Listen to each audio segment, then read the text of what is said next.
Welcome to Phoenix and Flame, pushing through and transforming even when you feel like a pile of ash. This podcast is not intended for use as psychotherapy. If you feel you are in crisis, please call 911 or contact your local crisis hotline. Welcome to Phoenix and Flame. I'm Dana, and this is my podcast on pushing through and transforming even when you feel like a pile of ash. Well, today we have a wonderful guest on our program. My guest's name is Austin Wheeler.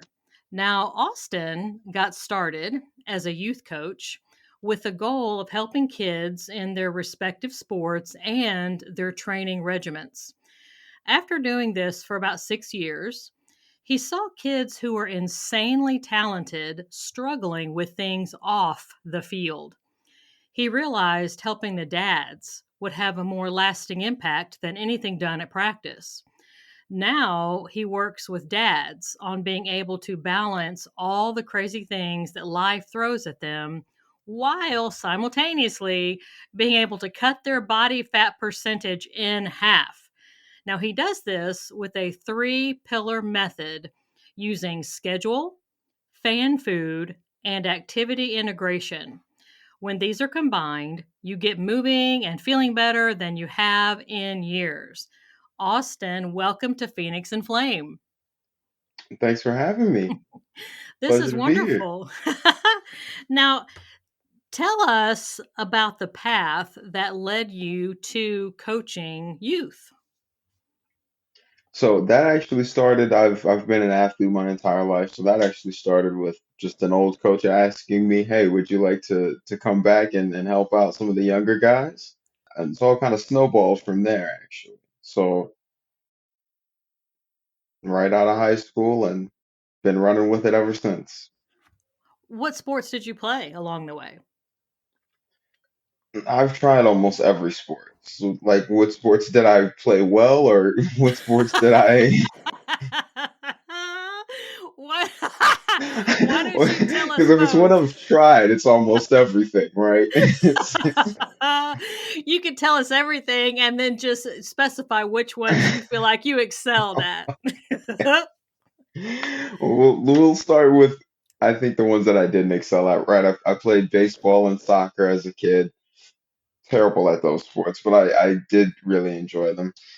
Played basketball, raced track, played football, and then one of my favorite sports that I've ever been in was racing motocross, which is put a little kid on a little motorcycle and you send him on an off-road racetrack against the other little kids on little motorcycles. Oh my So I gosh. think I started riding when I was about 7, started racing when I was about 8, and it truly is a downsized motorcycle. So I still have the first race bike that I ever raced, and I think it maybe comes up to like midway through my thigh, a little bit over my knee at this That point. is This so is precious. this tiny little I'm thing. picturing that in my mind going, oh, I I bet mean, they were so cute at it all the little spikes. I mean, and the wheels on the thing are maybe that big.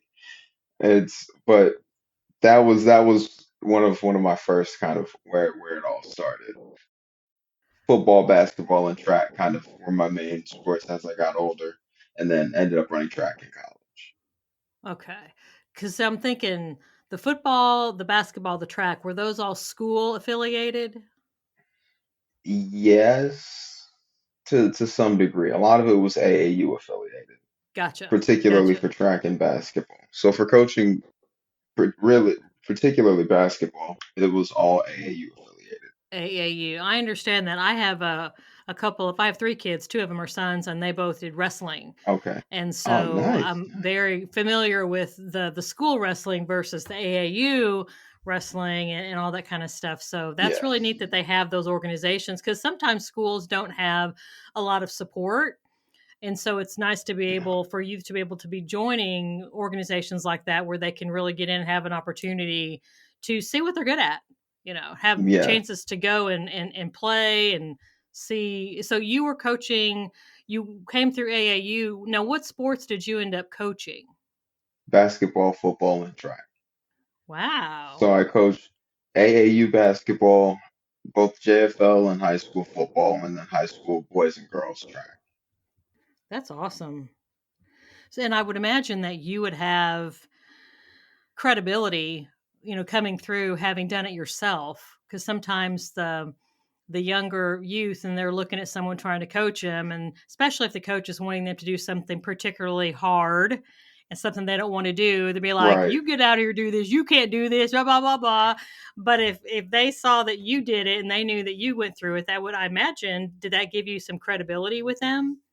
It definitely helps. So especially with the JFL football. So the JFL football age group I had was the varsity group, which is eighth graders, right? You've got your 13 and 14-year-old boys running around, hormones are running high. They're now in a contact sport with a group of 30 of their best friends, and it's like the the amount that those kids are willing to test you is significantly higher than than any other place I've been in the world, realistically, is out there on that field with those kids. And So I yeah, you imagine have to play those. some football. Oh You've my got to gosh. tackle some people. You've got to cover some routes. You've got to get involved, get hands on with it. Otherwise, they kind of look at you like, well, this is some guy who showed up to yell at me, right? Uh-huh. He hasn't been through it. He doesn't care if I succeed. Yeah, he's not really in it. He doesn't. Right. I'm trying to find a word. Invested. He's not really invested very much. Well, and that kind Exactly. of leads me to my question, because your biography talked about how you got more really focused on the dads, and so because my husband coached football, like it wasn't AAU, but it was a similar Okay. type of league. It wasn't through the school necessarily, and he did It that for would years and would have been the years. JFL, I think, is what it sounds And like. it was called junior, like it was like the junior version of what was going on with the high school and Junior football everything. league. Yeah. So, and I saw him do that. He did that. It started at flag and went all the way through. So I kind of saw some things myself, and I'm kind of wondering, what are some of the ways that the children were impacted whenever their home life wasn't the greatest? I mean, what was it that you started to see in some of the players that kind of tipped you off that something wasn't exactly, copacetic with what all was going on at home? Mhm. So one of the first things, and this is kind of my number one red flag that I've developed over the years, is when you've got a kid that's excited to come to practice but does not want to be there on game day. And typically what you find is that mom or dad isn't at practice, but that parent is then there on game day. And then it's something about that parent's reaction, whether it be overly upset, kind of super embarrassing, whatever that parent may choose to do. Right. So one of my biggest, I think, red flags that I've seen is if you've got a kid who is excited to be around his friends and be excited to play the game, but all of a sudden is not excited for game day. Hmm. Typically, there's some sort of issue there as to, okay, well, who's going to be watching you today that differs from who's watching you at practice when you were having the time of your life. Interesting. So, what did you notice in their behavior changes that on game day, when they would have a parent there in attendance watching, what did you notice in the behavioral changes? Because the parents wouldn't necessarily Mhm. notice that because they weren't there, watching practices. I'm sure they had other things they had to do, that the kid was Right. practicing, football. So, they wouldn't necessarily see those differences, but you were in a key position to be able to see those boys and how their behavior would change when their parent was watching. So what were some of the differences that you would notice? So it was really two main differences kind of on either ends of the spectrum, right? On one end we would have kids who would basically shut down, right? Kind of going quiet. You see the confidence go from here all the way down to zero. They stop being kind of the jokester. So in this particular case, right? He was one of my louder kind of class clown sort of, right? We're in the huddle. I can almost 9 times out of 10 count on I'm gonna try and break this group up. He's gonna say something to make the whole crew laugh, and then we're gonna go about our day. Right? Where if we get that kid, the class clown, the one who's always making everybody laugh, who's immediately shutting down all of a sudden, that's Mm. that's an issue that we've got. It's like why is my most talkative kid quiet all of a sudden like that? Why? What's going on there? And then on the other side of that, you get the resilient kind of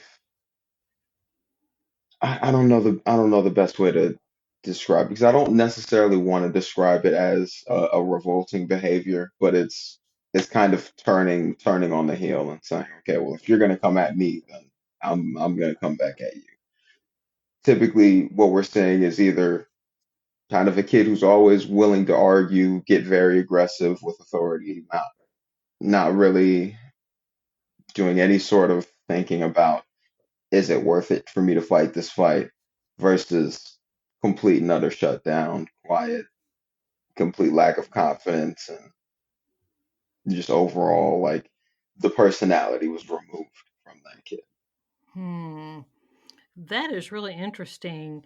So, as I was thinking about the dynamics of how all of this would play out, the courage that you must have had to approach not just the parents but the dads, because in your biography you pointed out the dads, and we all know sometimes the It's a parents have a coin lot going toss. on. Well, that's true. That's true. Sometimes the moms can be a little chippy, depending on what's going on with them. That's true. But Yeah. I just think, and I'm really interested to hear you kind of tell us about your journey on being able to approach the parents and how that went for you, and what you learned was helpful and what you learned maybe wasn't so helpful, and trying to make that connection with them. So I guess as far as the not helpful side, I've learned that it's not so helpful to try and develop small talk around it and kind of go in all buddy buddy and say, hey, let's talk about the weather, and then we can talk about this car, and then we can talk about, oh, and then we'll get to the point, right? Oh, okay. What I've learned is we're gonna get right into it. You may not like it. I am very well comfortable with you not liking it. It's not something that I want to say that I'm excited for confrontation or I'm excited about confrontation, but when I started this, I'm right coming right out of high school. You've got to understand that me as a 19-year-old kid at the time, as a 20-year-old kid at the time, is going to walk up to you and tell you the things you're doing as a parent are causing issues. And you've got to hear this from a 20-year-old in a public place. I was never planning on that going well for me, right? It wasn't, it was never. Yeah, like, in what scenario does this end well? when right when I plan these things out, I almost am never looking at this like, hey, you know what, this is gonna go great for me. No, there's a good chance a 40-year-old might try and punch me in the face. That can happen. That's a likelihood. I'm at a point now where you kind of just swallow your pride in a sense, swallow your nervousness for the risk, and understand that, hey, if I don't do this, it could change that kid's life forever in a negative fashion. So I'm risking getting cussed out in front of all of these people now by doing it. But by not doing it, I'm risking that kid being able to make his dreams and aspirations come true. So one of my first examples of that is running into a kid who I used to coach years later.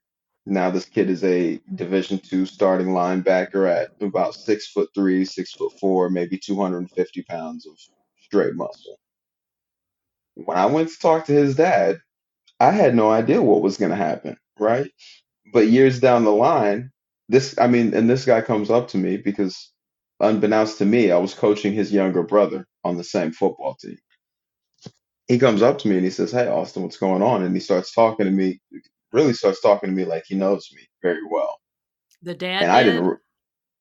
know the player did, Okay. who is now this gargantuanly sized man who the last time I saw he might have been like 4'7" and 65 pounds or something like that. Okay. Did you Right. know who he So was when he was coming up to you?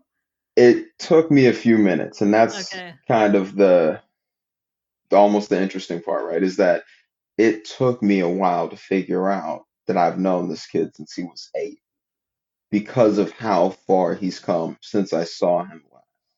And so for me, that was kind of the switch. That's like, look, his dad could get mad at me, right? Everybody could lose our cool. This could be an argument. He might not take this coaching well. I get that. It's a risk I'm willing to take.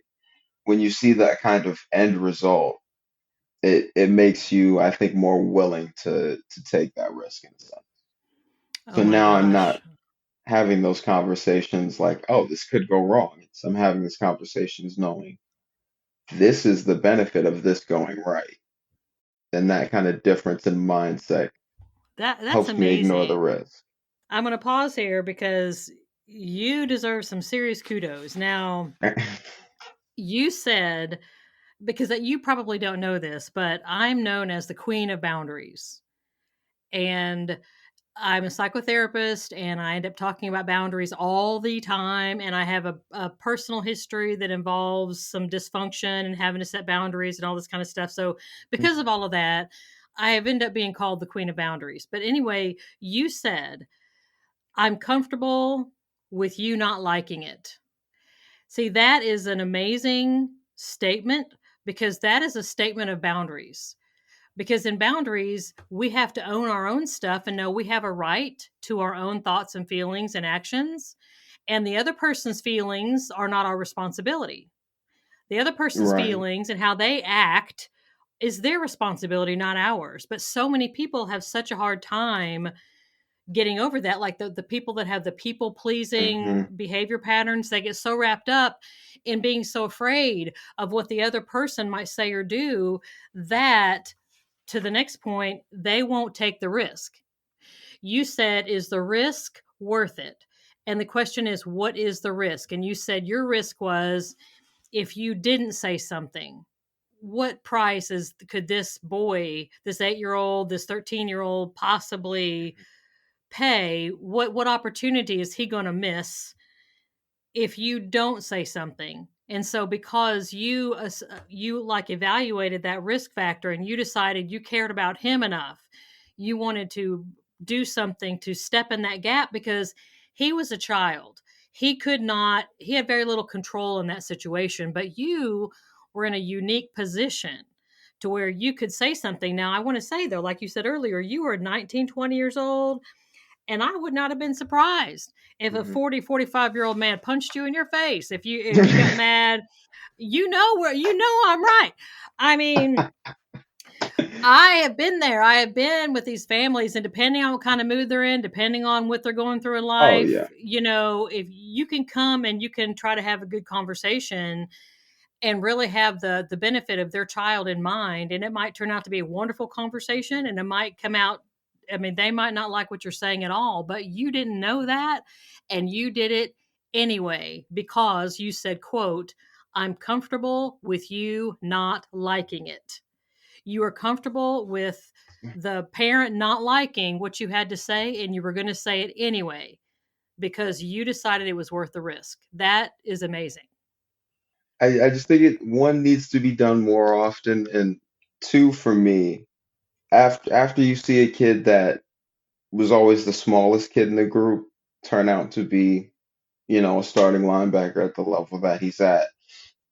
I guess I don't really think about my personal risk as much anymore. Like it's not really something that crosses my mind. It's not something that I ignore entirely, right? That's not to say I'm gonna go speak my mind regardless and you have to like it. But I think now I'm at a point where I've seen enough results of doing exactly that it's for me, I'm in a position of, am I gonna be uncomfortable? Probably. Are you gonna be uncomfortable? Most definitely. Is that hour of uncomfort that we're going to have between each other worth the years of benefit that we're going to provide down the line? I think it is, right? We're both going to be uncomfortable for an hour having this conversation, but we're going to get years of benefit out of it. And so to me, the since the risk to reward is so high, right? The amount of reward that I see coming from that conversation is so high compared to what somebody's mad at me as a risk. I don't really look at the risk as a valid deterrent anymore. Pardon the interruption of normal podcasting for this important announcement. Are you tired of being manipulated, trying to meet other people's expectations, or feeling responsible for other people's emotions? If you are ready to have freedom, strength, and safety in your life, go to danaskaggs.com/join to sign up for my online boundaries course. Your normal podcasting will now continue. Wow. There's a whole lot of people out there that need to be able to sort of follow your role in that. And because you were saying what I was hearing you say was that you don't avoid discomfort. And I'm pointing that out because I talk to a lot of people in my practice who actively avoid any kind of discomfort, their own discomfort, Oh someone yeah. else's discomfort, and they will, this avoidance turns into all kinds of negative things. I mean, they might end up, drinking excessively, using drugs. They might end up spending excessively. They might end up, working excessively. It just goes on. And it's all an avoidance tactic because they are scared of discomfort. They don't know what's going to happen. Right.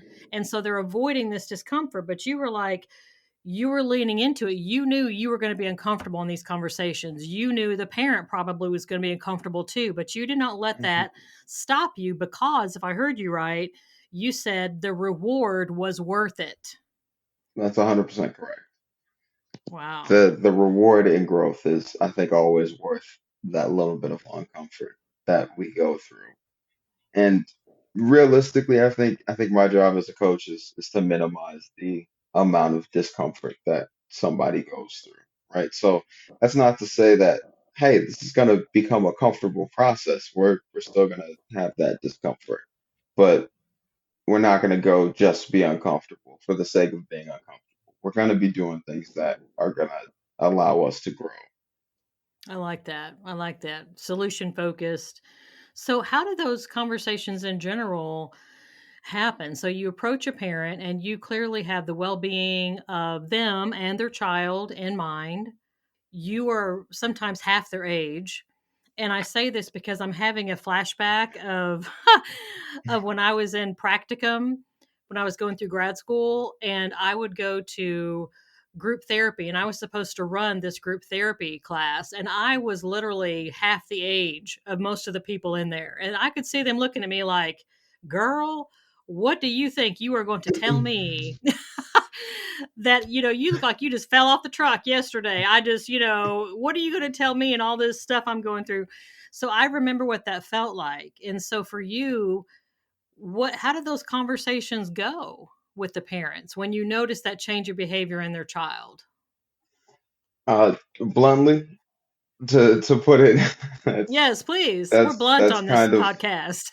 oh that I mean that's how the conversations go bluntly. It Gotcha. typically starts off with a, hey, are you so and so's dad? Perfect. Can I talk to you over here for a minute? Typically, when you say that, you're gonna get either the yeah, sure, no problem response, or you're gonna get, well, what did I do? This, and that, and that'll typically tell you how the conversation is gonna go from Yeah. So you just like tell them how their child behaves. You say, I'm noticing this change. there. Yeah, it pretty much goes, hey, your son is one of, so back to the case of me having the kid who shut down when his dad would show up. It's like your son is not only one of my top receivers on this team, but compared to everybody else in this football league, he's gotten top numbers as far as receiving stats. He's one of the funniest kids on the team. He's the center of almost every huddle, right? All of these kids want to come check in with him, so to speak. But then all of a sudden you show up and he gets nervous. Now, at this point, Dad starts getting uncomfortable. I go, hold on, right? Hold on. This is I kind of notice every once in a while you got to throw something in. So at this point, I'm throwing in a. If he's telling me things he's not telling you, there's something I'm doing that you need to hear, whether you like that or not. If he's telling me things he's not telling you, there's something I'm doing that you need to start doing. Don't have to like it. It's the truth. And that usually kind of snaps people into place. And it's, again, not the most comfortable part of the conversation, but I think a very useful part of the conversation, right? Mm-hmm. And then from there it just becomes on, look, he's outperforming his game day performances in practice on a regular basis. So you showing up and screaming at him the way you're screaming is not helping his game day performance. Objectively, right? And I'm not trying to hurt your feelings, but if we look at yardages, just his reception yards, the numbers of output, he's doing better when you're not here, which means as a coach, I've got to come talk to you and tell you, hey, it is in not only your son's best interest, but this team's best interest for you to not be here because what you're doing is detrimental to one of my star players.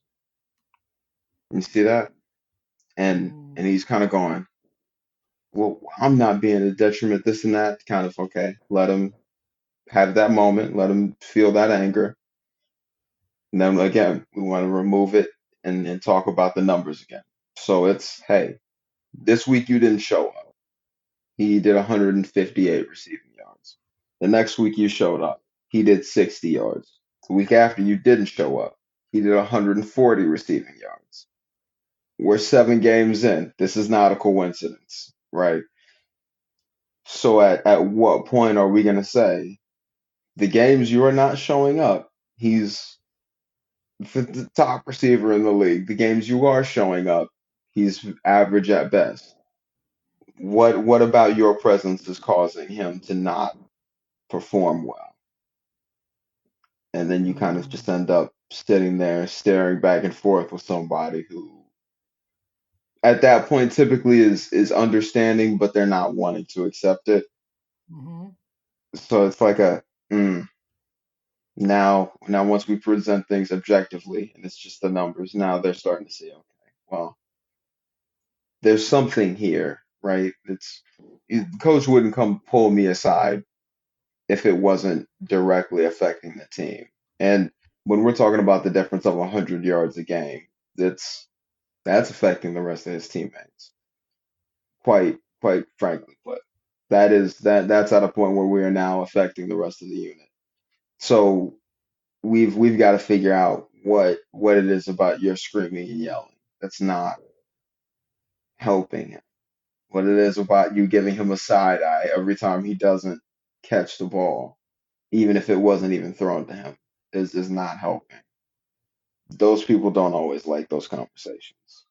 It is not my job to keep a parent comfortable, but keep that kid successful. I like that. Keeping your goal in mind, because so many people, they lose their goal. They're so focused Hmm. on making sure everybody around them is comfortable, as if they could do that anyway, that they Right. lose sight of what their real goal is. And I was listening to you describe this, and I wanted to point out that you started out that conversation pointing out all of the positive things about the son, about the player. Like, he's great, he's a Hmm. leader, the other players love him, and he does this. And so you started out on a positive note, and then when you're also delivering the information, you were fact based. You brought out data. You're like, okay, when you're here, he has this many yards. When you're not here, he has this many yards. We're 7 games in. This is Right. not a coincidence. And so you weren't come sliding in with all this emotion and opinion and all this. You started out with positivity, and then you had facts. And I think that Hmm. sounds like that helped you have that conversation that was uncomfortable, and that you also had your goal in mind. Your goal was not to make him comfortable. And to my No, people that have listened to me talk about boundaries, that we cannot make someone else feel any kind of way because their feelings are technically in their brain. So that's the we truth. we It's need to let that go, and you understood mhm. that. You understood a lot more than a lot of people that are 2 and 3 times your age. That's pretty awesome. Well, I try. You have. I try. I can't make any promises. Did you notice that the change in the behavior was due more to a father's presence, or it could have been a mother's? Was it half and half, 50-50? What was it? Did you notice in terms of parental impact on the children? Truthfully, it was whatever parent that individual kid was most scared of, Okay. Interesting. whoever we were most likely to have an adverse response with. So if mom is the one showing up at the game screaming and cussing and losing her cool over you not getting enough yards, then that's where we got to start. It doesn't always have to be one particular parent, right? Typically what I'm looking at is which parent's emotional state is the most volatile. When I see you show up at a game, you're going to show up smiling, your mood's going to be a 10 out of 10. If within a game day you can go from a 10 out of 10 to a 0 to a 6 to a 4 to a 10 back to a 0 back to a 10, that's where we're going to have the issues. Excuse me, volatile emotional state, whichever parent that is. Yeah, and I'm wanting to give you kudos for being willing to step in and face someone that the child is scared of. If the child has a fear reaction, there's a reason. And Hmm. you were willing to step in and walk right into that and address that with the parent in a respectful way, that the child can't do that. So you were able to Hmm. do that. There's really no telling. I don't think it's able to be calculated, really, how much impact you've had on the boys that have been on your teams, and you being willing to stand up and do that, doing something they could not do, and saying that. I wanted to ask you, you said you got dads involved in this regimen. Was that the Yes. schedule, fan, food, and activity how did it go from having a conversation about their son's behavior on the gridiron to you talking about their nutrition level and their activity level and this kind of stuff? How did you make that? How did it segue into that? So we've all heard the phrase "the apple falls not far from the tree," and Hmm. that's basically what it started with, is kind of looking at that phrase in high definition. This is how I like to describe it. The apple falls not far from the tree. We're going to look at that phrase in high definition. So some of these, let's say, emotional instability habits that come from not having any sort of hormone balance, which if you're sitting down eating Cheetos, watching TV all the time, your internals can get a little bit wonky. A lot of it comes down to me realizing if I can get the parental figures on a certain set of habits, I'm going to get better results at the youth level. It kind of just as simply put as it is. I can spend time working on habits for you to negotiate kind of your anger on field as an eighth grader. But if you're going home to parents who always throw temper tantrums, you're gonna have that problem again by your freshman year, by your sophomore year, and all throughout the rest of your career. Hmm. So figuring out, okay, well, you're probably having somewhat of a hormonal issue at the dad level because you're eating fast food all the time, sleeping 2 hours a night, and not kind of investing into yourself, into your own health.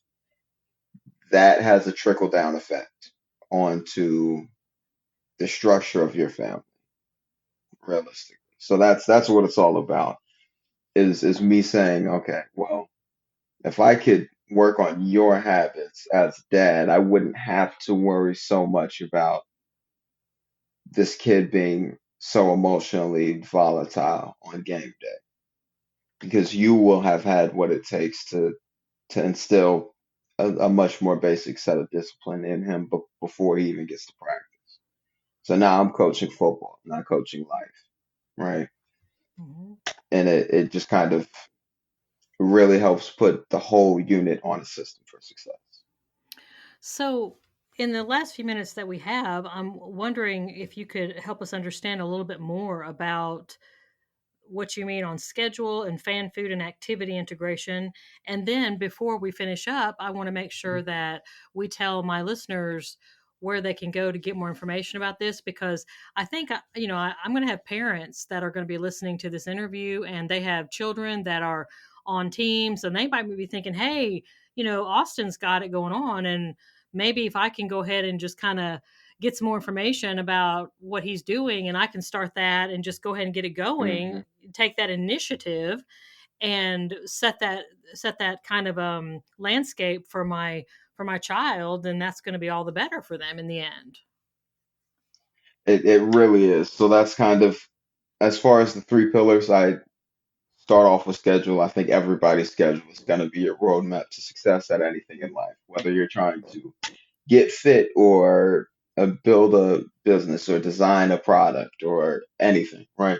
Your schedule, where we're going to fit in that work, I think is going to be kind of the roadmap to success. So figuring out, when do you have to work? When do you need to be at pickup and drop off lines? When do we need to be at practice? And all of those things that we can't move time wise is going to be where we figure out, okay, when are we meal prepping? When are we getting workouts in? When are we spending family time and doing those sorts of things? Hmm. As far as fan food, realistically, I think I talked about it a little bit earlier. Just we are we want to look to unprocessed foods.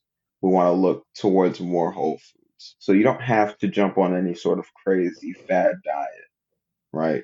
If we can take your already favorite unhealthy foods and unprocess them into a healthier version, I can take a lot of calories off. I can add a lot of protein in without changing the taste of Ooh, that anything. And sounds when really good. see, that's the goal. So like this morning, I woke up, now I'm having my regular green tea matcha latte. Before this, I start off every day with a chocolate milkshake, packed with protein, fiber, all sorts of micro and macro nutrients. I've been wondering what you've been drinking, because, guys, you can't, since my podcast, at least right now, is audio, you can't see what Austin is doing, but he has this, like, it looks like this large mason jar thing with this green liquid, and he's been drinking it every so This is often. a And I was like, what is he drinking? vanilla matcha green tea latte. Vanilla matcha green tea latte. All right. Okay, so the You fan start food the day is. with something delicious every day. Mhm. That's what fan food is. I want to take the foods that you're already a fan of and make them something that we can work into your everyday diet. So typically I notice, and this is why I started online coaching, so I could kind of get into people's phones, habits, their daily life, right? There's one food that you know you shouldn't be eating, right? I'm looking at the camera, I'm looking at you, listener at home. You know what that food is. Stop eating, right? I tell you, you know what that food is. I often notice that whenever I look directly into the camera and say, you, stop eating that, everybody at home, something flashes in their brain. They've got one food that immediately comes to mind, right? Mine is chocolate milkshakes. So I reprocess what's in a chocolate milkshake to make it taste the same, but have a much different nutrient density and nutrient background. So I've got oats and bananas and protein and all of that in my chocolate milkshakes, and they taste normal, right? But that's kind of what fan food is I want to increase protein, I want to decrease calories, I want to leave taste the same. That sounds spectacular. Well, if I can put you on a diet that you don't want to cheat on, it makes it much harder for you to cheat on said diet. So if I Mhm. tell you, hey, you're gonna wake up, you're gonna have a chocolate cake first thing in the morning. You're gonna have a cheeseburger for lunch, you're gonna have tacos for dinner. That's an easier system than you're gonna have chicken, broccoli, and rice with unflavored oats and all of the super boring health foods that we've all heard of. Health foods, right? Yes, quote unquote health foods. So then the activity integration would be. I like to describe it as a very polished version of multitasking. I notice oftentimes almost everybody multitasks, right? It's 2022. I don't know if I've talked to a single adult in this day and age who can get through the next 7 days without multitasking something. Mhm. The issue with multitasking is it usually kind of comes upon us, right? So we're sitting there, we're doing all of our work, and then it's like, oh, hold on, we've got this, and this that are now all of a sudden right in front of us. Activity integration is just saying, okay, well, I want to read. I know I need to do a little yoga.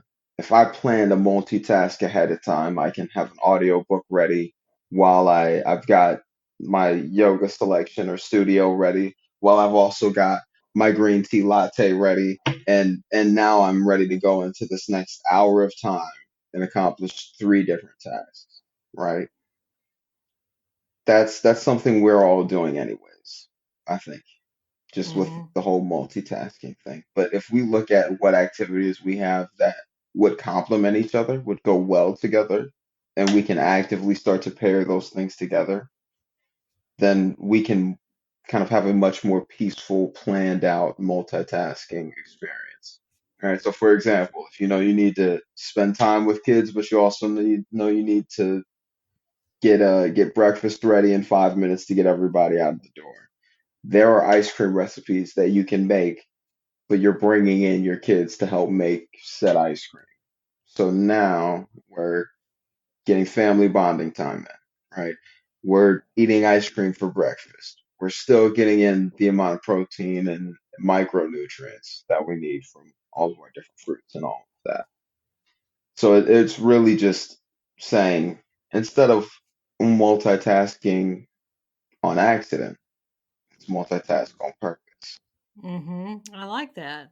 So, Austin, tell me where my listeners can go to get more information about you. Is there a website? Is there a book, or what is it? Where can they get more information about you? So typically either my LinkedIn or Instagram will have a link in it that kind of organizes everything going on.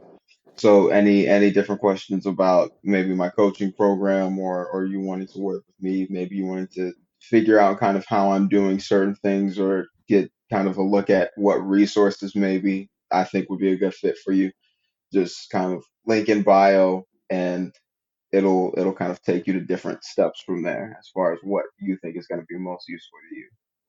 Okay. And guys, I will put the LinkedIn that link in the Instagram on in the show notes. So you'll be able to just easily access that and be able to get straight to Austin. Austin, thank you so much for spending some of your holiday weekend with me and with my listeners and kind of helping us Yeah. understand, your background and what you have to offer. It's been great hearing all of this. Thank you so much. Well, it's been fun being here. I appreciate you guys having me. All right, guys, I know that you've heard something in this wonderful interview that you're thinking, I need to put this into motion. And maybe you're thinking, I have a friend or I have a coworker or I have a relative that really needs to hear this. Then just copy and paste the link and text or email, post it on your favorite social media sites, however you want to do that. And for those of you who want to get more information about Phoenix and Flame, you can go to phoenixandflame.com. Now, I've said before, right now, when we recorded this interview, it's in November, and I am still kind of in my construction process. I've joked around with my husband earlier today. I said, I feel like, with regard to my podcast and my business, I feel like I'm living in a house with sawhorses all over the place and bandsaws screaming in the background. And because it's getting revamped and redone, and it's really exciting what's going to be coming around the pike with boundaries online courses and a boundaries quiz and all this fun stuff. And there might be some changing in terms of the name, the URL that I send you to, but as of right now, in November, it's still phoenixandflame.com. So I hope that you're having a wonderful day, and I hope the rest of your day goes fantastically. This is Dana on Phoenix and Flame.